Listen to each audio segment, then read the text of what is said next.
America అధ్యక్షుడు Trump మరోసారి సంచలన వ్యాఖ్యలు చేశారు. భారత్ పాకిస్తాన్ యుద్ధాన్ని తానే ఆపినట్లుగా ప్రకటించారు. యుద్ధ సమయంలో విమానాలు కూల్చేశారని 5 చెట్లు కూలినట్లు తనకు సమాచారం ఉందన్నారు. 2 దేశాలు అణు యుద్ధ సామర్థ్యం కలిగి ఉన్నాయని, ఇక ఇరు దేశాల మధ్య జోక్యం చేసుకుని యుద్ధాన్ని ఆపినట్లుగా ట్రంప్ చెప్పారు.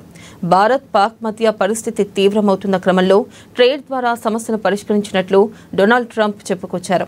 2 శక్తివంతమైన అణ్వాయుధ దేశాలని ట్రేడ్ డీల్ కావాలంటే యుద్ధం ఆపాలని సూచించినట్లు ట్రంప్ అన్నారు.